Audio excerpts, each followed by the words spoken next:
Welcome back to Echoes of History.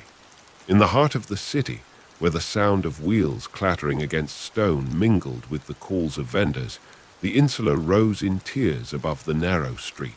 Its walls were martled with soot and damp, patched in places where plaster had long since crumbled away. Wooden balconies creaked under the weight of laundry strung between them, the pale linen stiffening in the morning air. From open shutters came the aroma of bread baking on clay stoves, the scent mingling with smoke drifting lazily upward from braziers. The building groaned with life, every floor filled with voices that seeped into the stairwell like a chorus without end. On the lower levels, where the rooms were wider and light reached more easily through open arches, merchants bustled in and out. A cobbler hunched over a pair of sandals, hammering small nails into the leather, while his wife tended a pot of stew, the hiss of boiling lentils filling the room. Across the way, a boy pressed his face to the wooden lattice, watching the street below where a mule cart loaded with amphorae rattled past. Dust rose in the shafts of light that pierced between the buildings, and the smell of figs being sold from baskets clung to the air. Higher up, the rooms grew smaller and darker. A woman climbed the steep stairs, her shoulders bowed beneath the weight of 2 clay jugs filled at the communal well in the courtyard. She paused halfway to catch her breath, leaning against the wall, where damp streaks marked years of leaks. Children rushed past her, bare feet pattering on the wooden steps, their laughter echoing upward until it dissolved into the tangle of voices above. Somewhere nearby, a baby cried, the sound muffled behind a thin wooden door. As the day stretched into its rhythm, shutters opened wider, and neighbors leaned out, exchanging words across the void of the alley. One woman lowered a basket on a rope, coins rattling inside, to a vendor waiting patiently. Another called sharply to her children, pulling them back inside with a practiced tug, lest they lean too far over the railing. Above it all, the rooftop shimmered in the heat, pigeons clustered along the tiles, their wings clattering when startled by a sudden shout. The insula breathed as though alive, its stairways, corridors, and tiny rooms holding the steady pulse of thousands of ordinary hours, layered one upon another beneath the endless sky of Rome. By late morning, the stairwell of the insula had become a river of movement. The echo of sandals against stone rose and fell, accompanied by the clinking of amphorae carried carefully in rough hands. The air was warm and close, perfumed with smoke from braziers where meals simmered in small clay pots. A young woman in a faded wool tunic sat on the step outside her door, a spindle turning slowly in her fingers, the wool unwinding with steady patience. She hummed under her breath, not loudly enough to carry, but the melody. The noise of quarrels drifting from the rooms nearby. From behind a thin plank door came the muffled sound of an argument, sharp words between neighbors over a bucket left unreturned, voices rising until they blended with the creak of the timbers above. Inside one of the cramped apartments, light fell through a slit window onto a table scarred with years of use. A mother tore pieces from a coarse loaf, handing them to her children who sat cross-legged on the floor. They chewed quietly, youngest reaching with small fingers for a clay cup half filled with watered wine. Smoke curled from a brazier tucked in the corner, where beans softened in a cracked pot, their faint aroma mixing with the smell of damp plaster. Above their heads, a rope stretched from wall to wall, draped with tunics still dripping from the wash, droplets falling onto the dusty floor in slow rhythm. Down in the courtyard, the well was alive with activity. Women balanced jars against their hips as they waited, their turn exchanging words that slid easily between complaint and gossip. The clatter of a wooden bucket striking stone echoed with each pull, followed by the splash of water against clay. Children crowded at the edges, splashing their hands in the overflow that ran into narrow channels carved in the ground. An old man sat nearby on a low stool, mending a fishing net with eyes narrowed against the glare. his hands steady though worn by age. He paused only to lift his head when a shouted at the gate, offering figs, olives, and a jug of cheap wine. The sound drew a few men from their rooms above, coins clutched tightly as they hurried down the steps. Up higher, the air was thinner, filled with dust and the faint tang of smoke drifting from street braziers. Here the rooms were little more than boxes, crowded with families who slept close together on mats laid across the floor. In one such room, a boy knelt beside a low stool, carving a small wooden toy. His, steadily, curls of shavings falling to the ground. His sister, seated nearby, stroked the cat that had wandered in from the stairs, its fur warm with the heat of the day. Their mother's voice carried from the stairwell, where she spoke with a neighbor about the rising price of grain at the market. The street below was never silent. Vendors cried their wares with steady rhythm, their voices threading between the stone walls.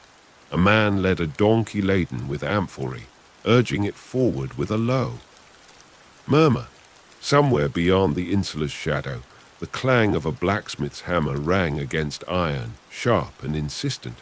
But above, within the walls of the insula, life moved more slowly.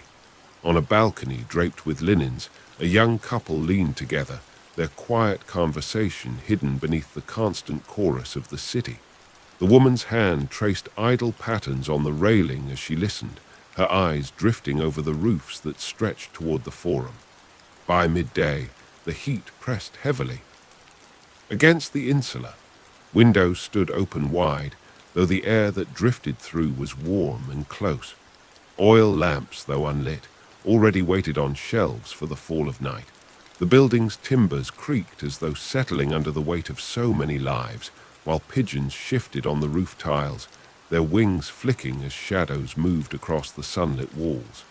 Inside and out, the insula carried the steady hum of existence, countless lives folded into one structure, bound together by narrow stairs, thin walls, and the endless passage of hours.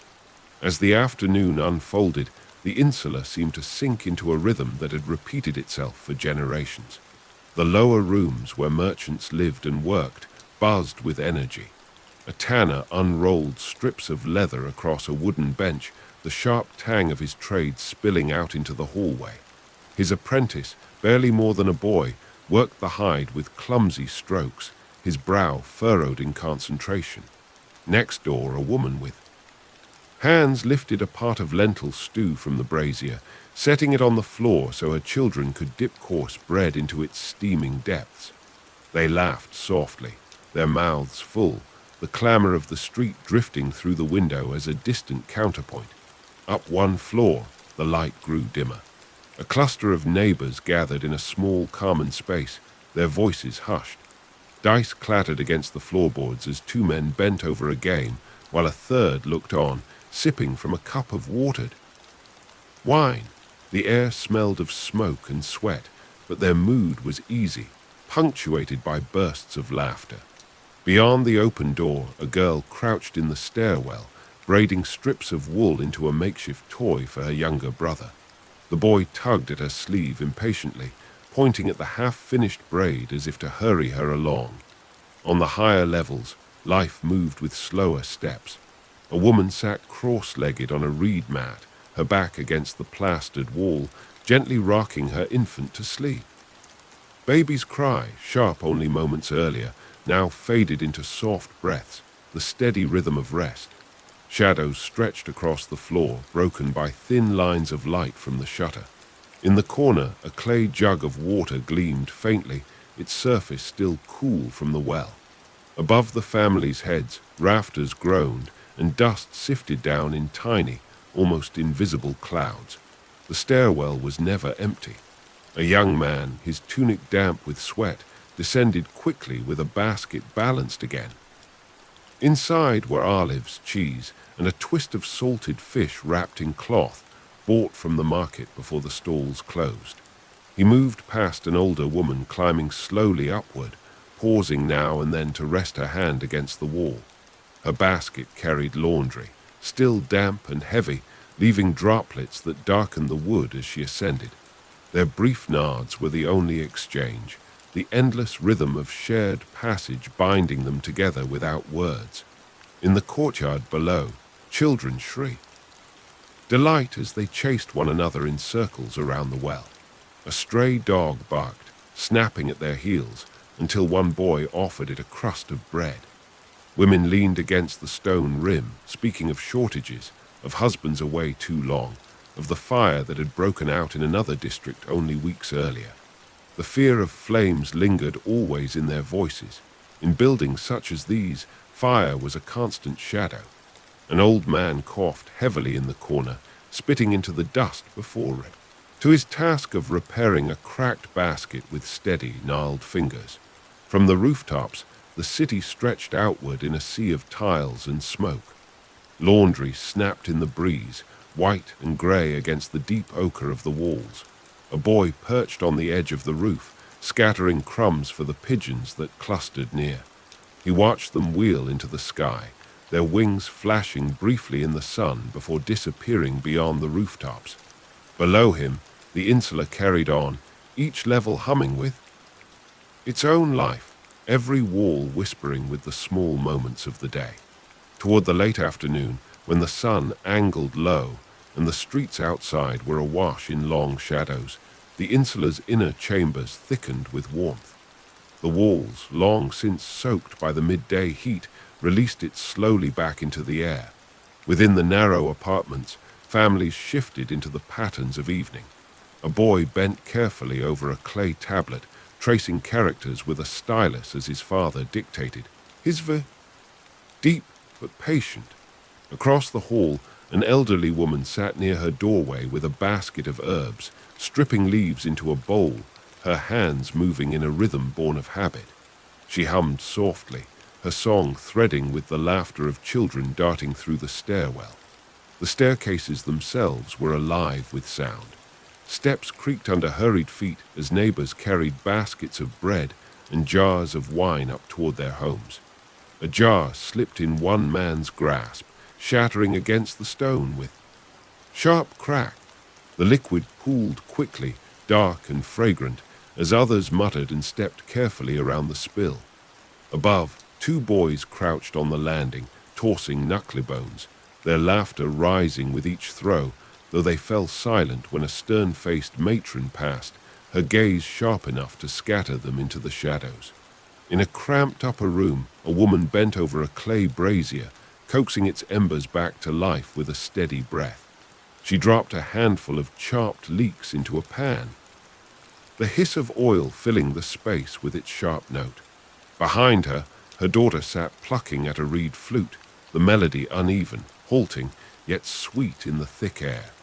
The sound drifted into the stairwell, catching the ear of a neighbor leaning against the wall, who smiled faintly before turning back inside his own doorway. The courtyard below was quieter now. The well no longer bustled with women hauling water. Instead, it held the subdued murmur of neighbors gathered in clusters. Their conversations punctuated by the low bray of a donkey tethered near the gate. Smoke rose from a clay oven where bread baked for the evening meal, its fragrance spreading upward through the building. An old man sat close by, sharpening a knife on a whetstone, pausing now and then to glance at the children who still lingered, drawing patterns in the dust with sticks. Higher still, in the topmost rooms where ceilings pressed close and the air was heavy, life carried on with quiet endurance. Mother laid out a thin blanket for her family, preparing the place where they would later sleep side by side. Her youngest child clutched a clay doll, its features worn smooth from play, while her eldest fetched a small jug of water to wash their hands before the meal. Through the narrow window came the distant roar of the city, the cries of vendors closing their stalls, the calls of men urging carts through the streets, the faint clang of bells echoing from a temple. As dusk gathered, the insula glowed faintly with the promise of oil lamps soon to be lit. The voices softened, the air shifted, and the structure itself seemed to lean into the slow descent of the day, its walls holding the memory of every hour spent within.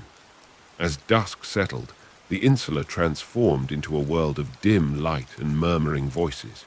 Shadows stretched long across the stairwells, broken only by the flicker of oil lamps lit one by one behind thin wooden doors.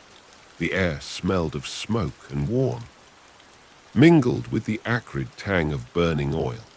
In the lower rooms, merchants packed away their tools, leather scraps brushed aside, scales folded shut, the day's coins clinking into small pouches. A final sweep of the floor stirred dust into the glow of lamplight, where it hovered like pale smoke before vanishing into darkness. In a cramped apartment above, a family gathered close around a table no wider than an arm's length.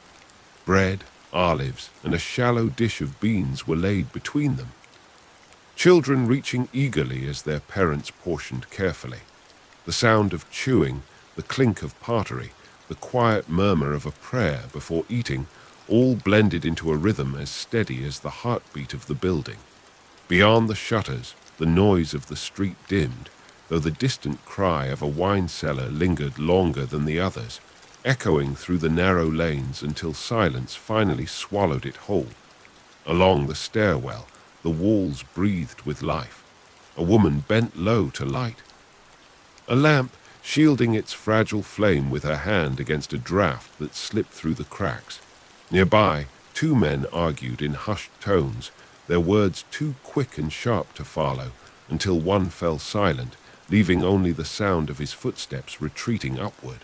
From another doorway drifted music, soft plucking of a lyre, uneven but soothing, filling the corridor with a fragile beauty. For a moment, even the ever-present groan of the timber seemed to still, as if listening. On the rooftop, day's heat lifted slowly into the night sky. Families carried stools and blankets upward, seeking the cool air that never reached the higher rooms. Children sprawled beneath the stars, pointing at constellations their fathers named in low voices. Pigeons shifted in the shadows of the tiles, their cooing muffled against the hum of the city below. Somewhere far off, the deep toll of a temple bell marked the turning of the hour, its resonance rolling across the city and settling into the bones of the insula. Back inside, neighbors leaned across balconies, their conversations carrying softly between the walls. News of the day passed in whispers, rumors of grain shortages, of trouble in another district, of a senator's procession glimpsed earlier in the forum. These words, spoken in confidence, dissolved into the night as quickly as they came, leaving behind only the gentle rustle of cloth on lines swaying in the dark. And so, as lamps burned low and voices dwindled, the insula stood, quietly against the night, filled not with silence, but with the layered murmur of countless lives continuing, one moment folding softly into the next. As darkness deepened over Rome, the insula drew inward, its many chambers glowing faintly with the scattered light of oil lamps. The stairwells, once alive with the clatter of sandals and the cries of children, now echoed with slower steps. A man descended carefully, a jug in one hand, the flame of a small lamp in the other casting trembling shadows across the damp walls. His sandals scuffed against the stone, and the stair creaked beneath his weight. From behind the doors he passed came fragments of life, a child's muffled laughter, the murmur of a lullaby, the scrape of a stool being dragged across the floor. These sounds drifted out like smoke, each fading into the air before another took its place. On the lower floors, where the rooms were larger and the families wealthier, meals lingered longer into the evening. A group of neighbors sat together around a spread of bread, cheese, and olives, with a jug of watered wine resting between them. They spoke quietly of business, of shipments delayed by storms at sea, of debts owed and debts paid. Their children sat nearby, drowsy with full stomachs, their heads resting against their mothers' shoulders. The flickering lamps painted the walls in gold and shadow, turning cracks in the plaster into shifting shapes that seemed to move with each breath of the flame. Higher up, in the cramped rooms beneath the eaves, the night took on a harsher rhythm. Families gathered close on reed mats, the thin walls doing little to soften the sounds of neighbors. A baby wailed in one chamber, its cries breaking through the floorboards above and below, answered only by the tired shushing of its mother. Across the hall, two brothers whispered in urgent tones, their voices rising and falling as they plotted mischief for the morning. Their father, lying on his side against the plaster, pretended to sleep but listened to every word. A draught seeped in through the cracks in the shutters, carrying with it the distant smell of smoke from torches burning in the streets. The courtyard, now dark except for a single lamp by the well, had emptied of its earlier bustle. Only a few figures lingered. A young woman washing the last of her family's dishes, her hands moving slowly through the cool water, and an old man seated on a low stool, his head bowed as he dozed, the half-mended basket slipping from his lap. The shadows around them pressed close, the walls of the insula towering like cliffs above, their rows of tiny windows gleaming faintly where light seeped out into the night. Overhead, the sky was a deep, endless black, punctured by stars that flickered faintly above the city haze. The rooftops, however, were alive with quiet conversation. Families who could not bear the heat of their upper rooms had climbed the ladders, spreading thin blankets across. The tiles, a mother pointed upward, naming the constellations for her children, her voice slow and steady, as though each word carried the weight of memory. A boy lay on his back, eyes fixed on the heavens, dreaming of places beyond the city walls, while beside him his sister whispered secrets into the night. The cool air carried the faint fragrance of bread still baking in nearby ovens and the sharper tang of smoke from the braziers below. Pigeons rustled softly as they settled into their niches, their wings brushing the tiles with a feathery hiss. Deeper in the building, a scribe bent over his wax tablet by the light of a single lamp.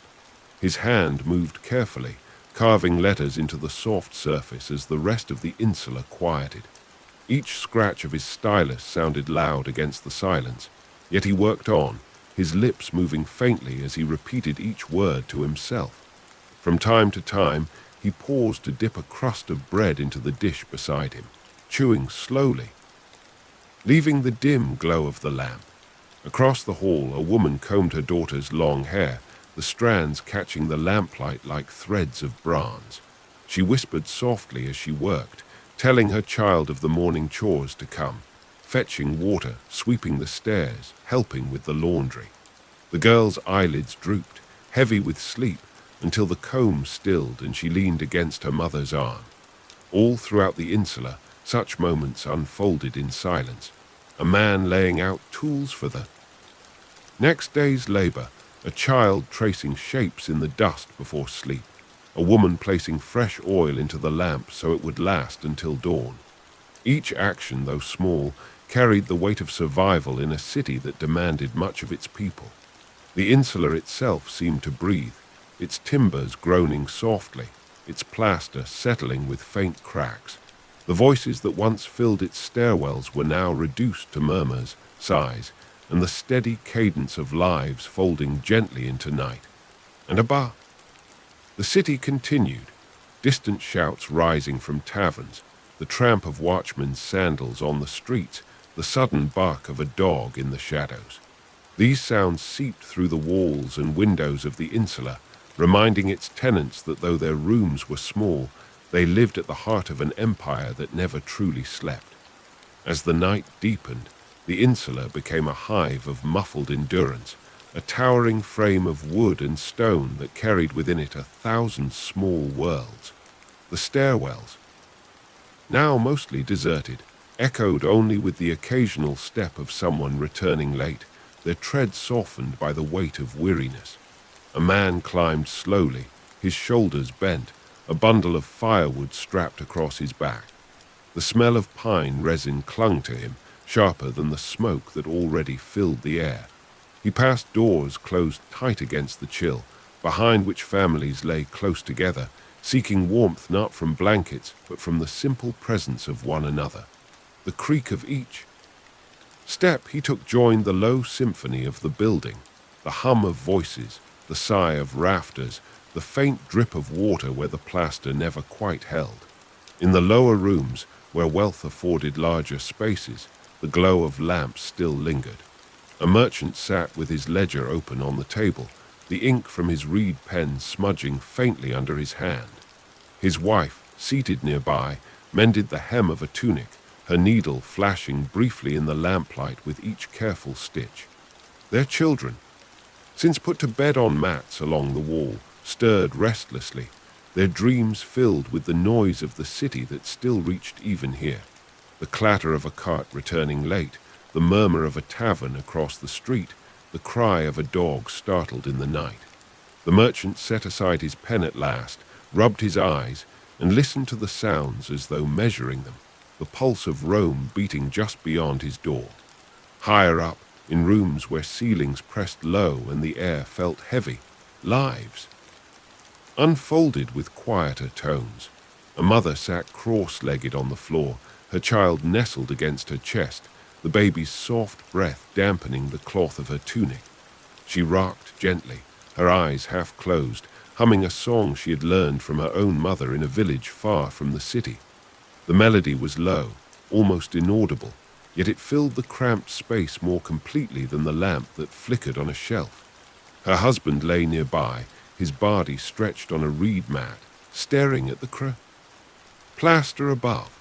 His thoughts were elsewhere, on debts, on the uncertainty of work in the coming days, but his eyes softened when they fell upon his wife's bowed head, the rhythm of her song binding him again to the present.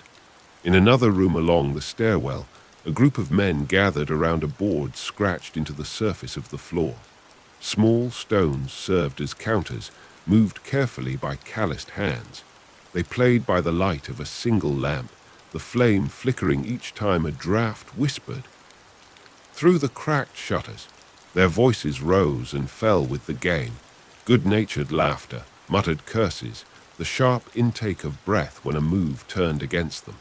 Behind them, the room's only window looked out over the street, where the shadows of watchmen passed, their torches casting brief streaks of orange against the wall. The men paused, listening until the footsteps faded, then returned to their game with renewed energy, as though time itself had briefly loosened its grip. The courtyard, once full of noise and movement, had fallen into deep stillness. The well gleamed faintly in the light of a single lamp hung nearby, its surface reflecting stars from the narrow strip of sky above. Beside it, a woman rinsed the last of her family's utensils, the water dark and cool against her hands. She worked in silence, her motions slow and deliberate, each dish placed carefully onto a cloth spread across the stones.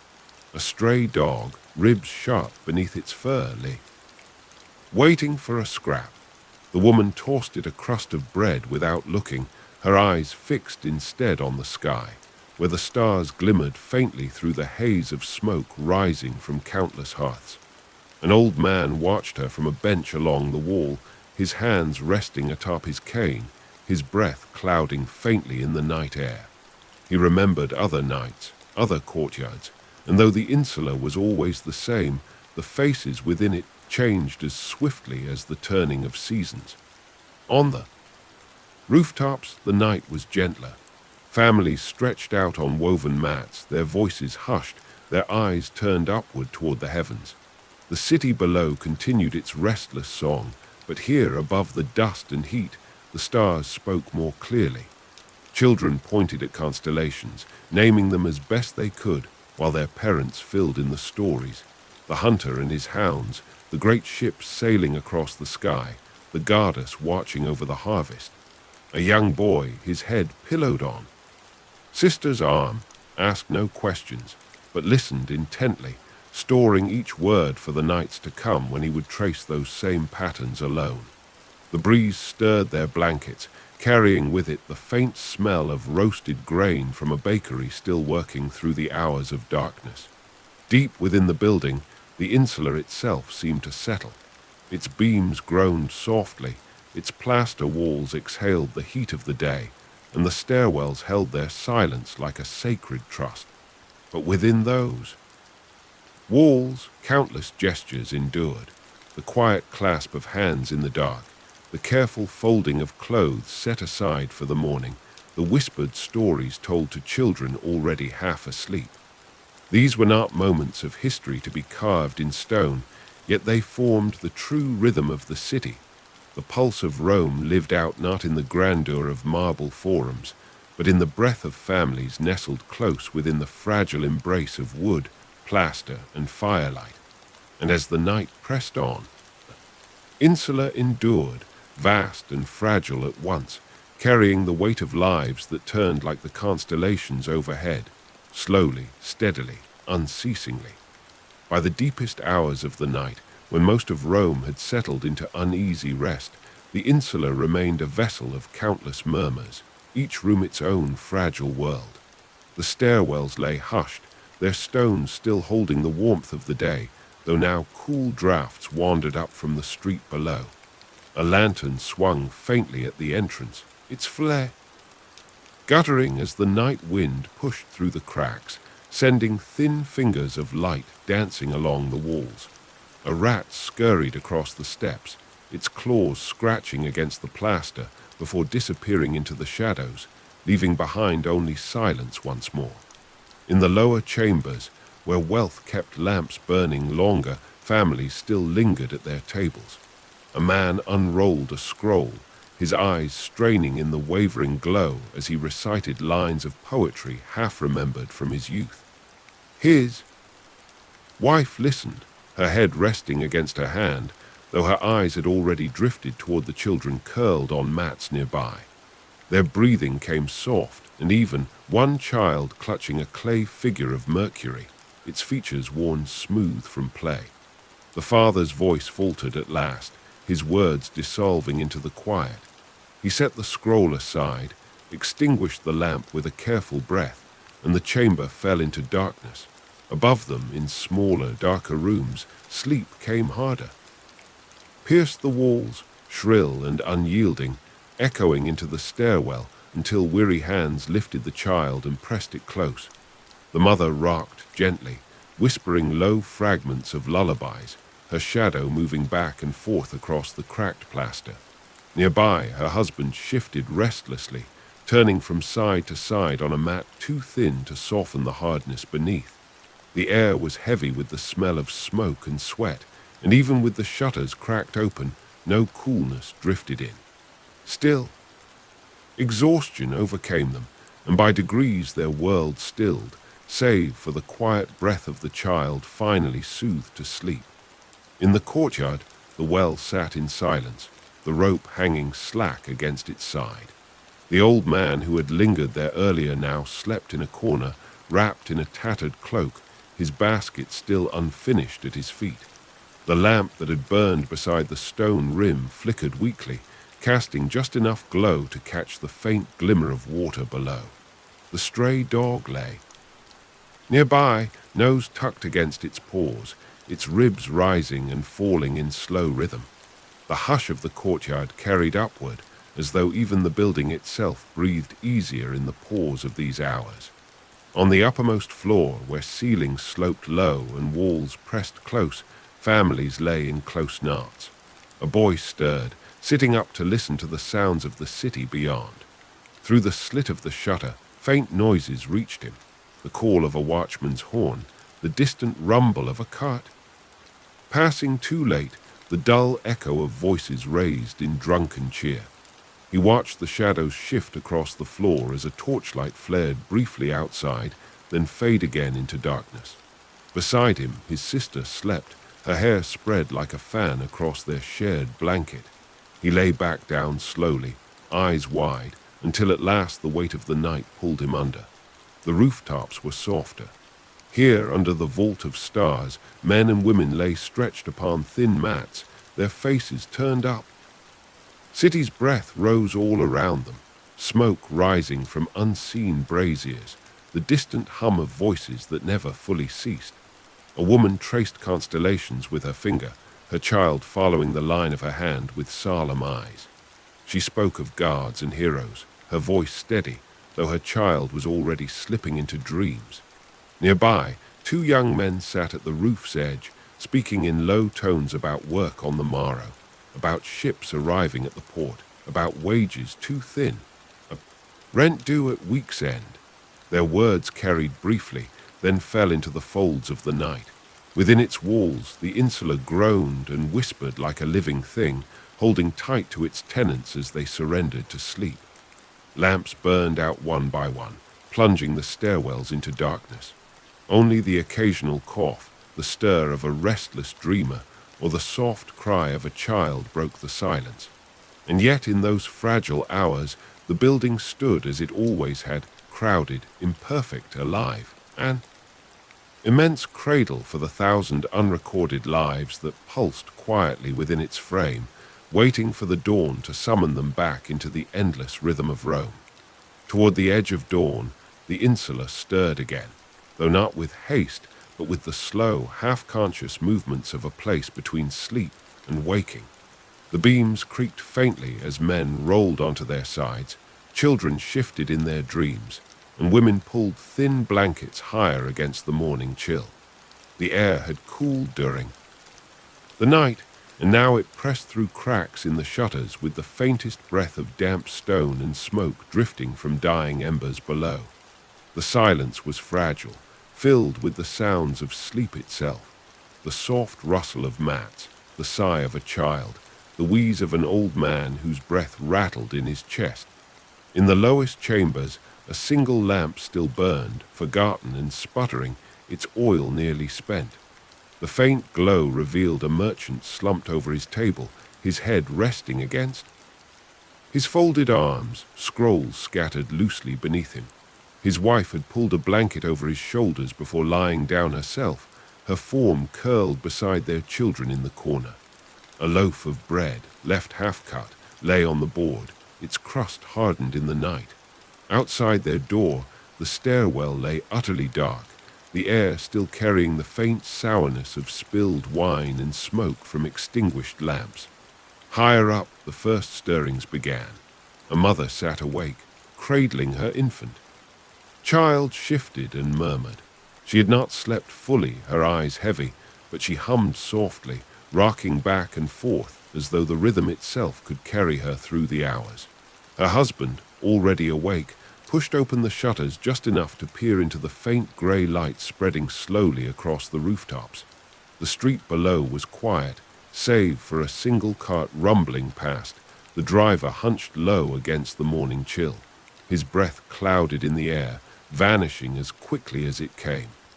In another room, a boy stirred, rising to sit cross-legged on the mat he shared with his siblings. He rubbed his eyes, listening.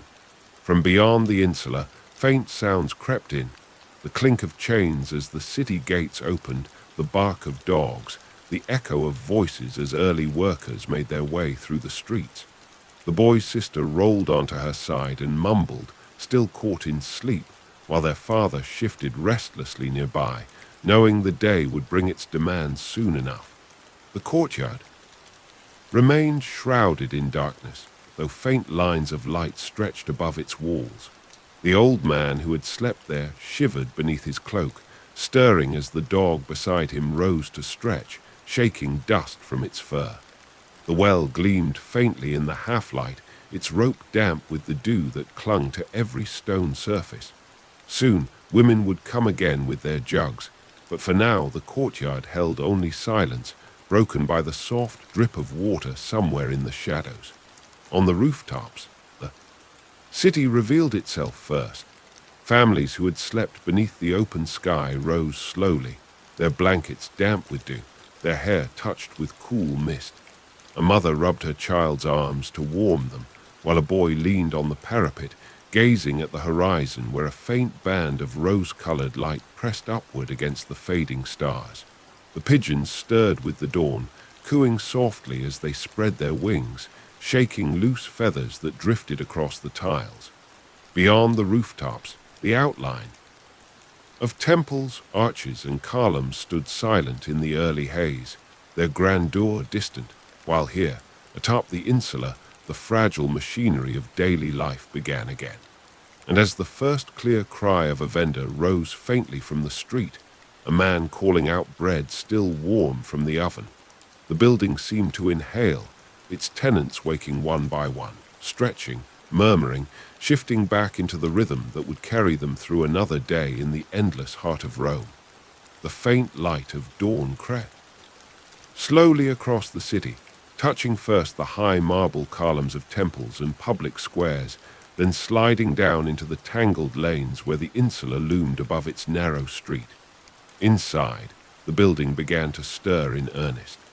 What had been a hushed hive of sleep was now quickening, as doors creaked open and sandals scuffed against stone. The stairwells filled with echoes once more. The rhythmic slap of bare feet, the scrape of buckets against walls, the low murmur of greetings exchanged between neighbors who passed without pause. The insula was waking, and with it the pulse of countless small labors. On the lower floors, families moved briskly. A woman knelt by her brazier, fanning the embers until they flared, then setting a clay pot over the flames. The smell of grain porridge spread quickly, a sharp contrast to the acrid smoke that clung to the room. Her husband, already dressed, tightened the leather strap of his sandals and gathered a small bundle of tools, glancing at the doorway with impatience. Their children sat in a corner, nibbling on crusts of yesterday's bread, their eyes heavy but expectant. When the man finally rose, he nodded to his wife and disappeared into the stairwell, his form swallowed by the dim light and the rising clamor. In the courtyard below, the first voices were already raised. Women crowded around the well, lowering buckets into its depths with practiced efficiency. The splash of water echoed upward, followed by the heavy creak of rope and pulley. Clay jars filled one after another, their rims slick with dew, while laughter and complaint mingled in equal measure. A girl, no more than 10, struggled with a jug nearly as tall as herself, her small arms straining until an older neighbor stepped in to steady her. Across the stones, a boy squatted to tie a bundle of kindling with twine, his fingers quick despite the chill. The stray dog circled near the group, tail flicking, rewarded with a scrap of bread tossed care. The ground. On the mid-levels, life spilled into the stairwell. A man carried a basket of olives balanced on one shoulder, the scent rising with him as he climbed. Behind him, 2 children scrambled upward, their laughter ringing as they darted past, carrying small pails of water for their family above. At one landing, neighbors lingered in quiet conversation.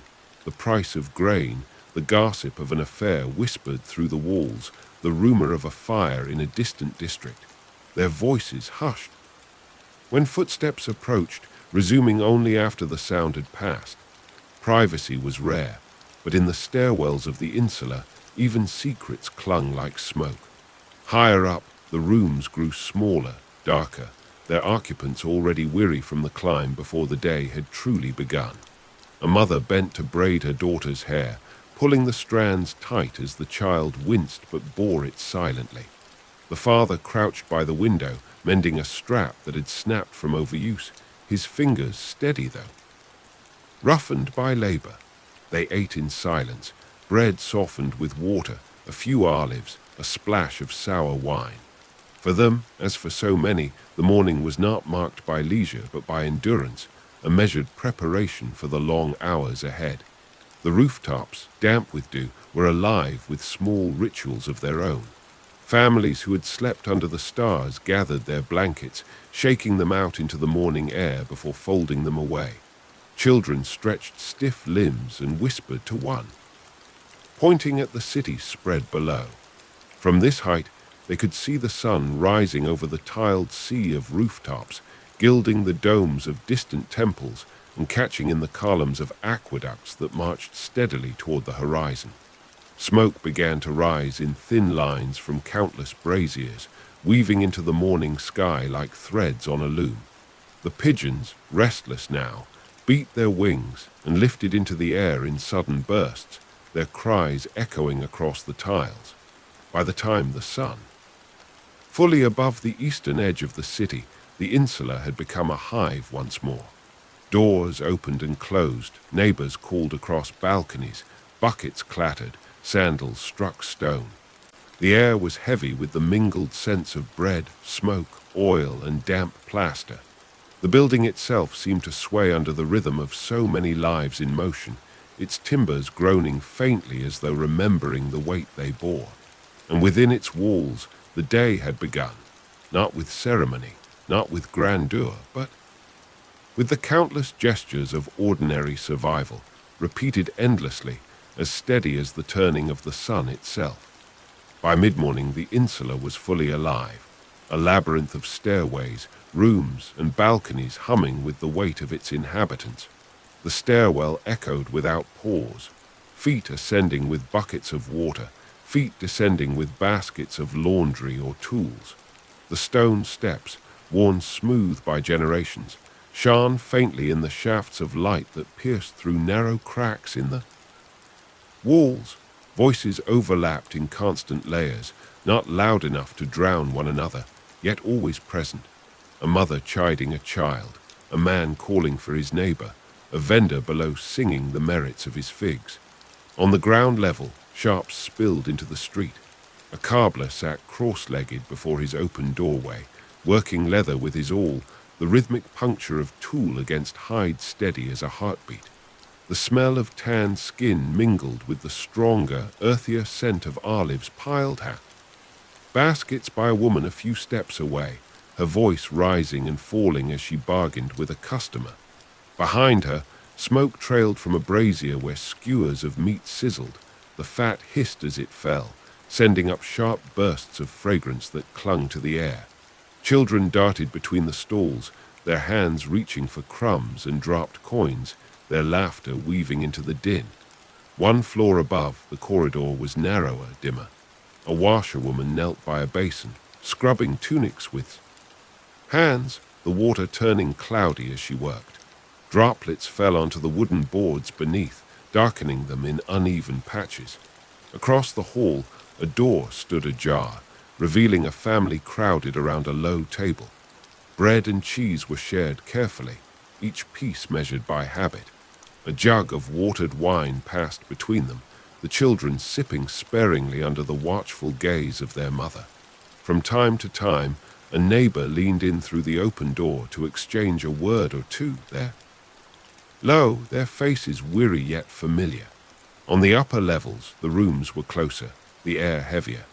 A woman sat on the floor, her spindle turning slowly as she drew thread from a bundle of wool. The faint whir of the spindle was constant, punctuated only by the cries of her toddler, who tugged at the hem of her tunic. In the corner, her husband sat with his back against the wall, repairing a basket with long strands of reed, his fingers rough but patient. The space was so small that each brushed against the other, yet they carried on as if the narrowness itself were part of the rhythm of their lives. The courtyard below, bathed now in sunlight, filled with more voices. The well clattered with constant use as bucket after bucket was lowered and raised. Women laughed, argued, sang, their words rising upward through the air shaft of the building until they reached the windows above. A boy sat on the stones feeding crumbs to pigeons, his small hands breaking bread into tiny pieces. Near him, the old man with his half-mended basket worked again, though slower now, pausing often to rub his aching fingers. The dog lingered at his feet, panting softly in the growing heat, its ears pricking each time a crust of bread was dropped into reach. Above all this, on the rooftop, a different kind of life unfolded. The city stretched endlessly beyond the insula's walls, its sound and dust carried upward on the breeze. A group of children, freed from errands for the moment, played with clay marbles, their shouts bright against the steady hum below. A woman spread blankets across the tiles to dry in the sun, their colors muted but vivid against the ochre roof. From here, the great monuments of Rome could be glimpsed faintly through the haze, the arches, the temples, the endless rise of tiled roofs, and yet the life of the insula felt far removed from such grandeur. The building groaned with it all, The laughter, the labor, the small quarrels and shared meals. Every plank end seemed steeped in the weight of these ordinary hours, the endless cycle of morning labor and midday heat. And as the sun rose higher, casting its brilliance across the facades and filling the narrow alleys with warmth, the insula held steady, vast and fragile, alive with the thousand gestures of its people. By noon, the insula sweltered, its plaster walls radiating back the heat they had gathered all morning. The stairwells trapped the warmth like funnels, and every step upward grew heavier. Every breath carrying the mingled sense of smoke, sweat, and food simmering in cramped corners. On the lower floors, merchants fanned themselves as they worked, sweat gleaming on their brows as they shouted to customers passing in the street. A brazier hissed where skewers of fish were roasting, the smell sharp and briny, carried upward in waves until it clung to the very rafters. Within one chamber, a family had drawn the shutters against the sun, leaving the room dim except for the pale glow that crept in through cracks. A boy lay stretched across the floorboards, listless in the heat, tracing circles in the dust with his fingertip. His sister fanned their infant brother with a woven palm leaf, her motions slow but steady. Their mother leaned against the wall, spindle in hand, though her fingers moved sluggishly, more from duty than energy. From outside came the creak of the stairwell, sandals dragging as neighbors trudged upward with water jars dripping trails behind them. Each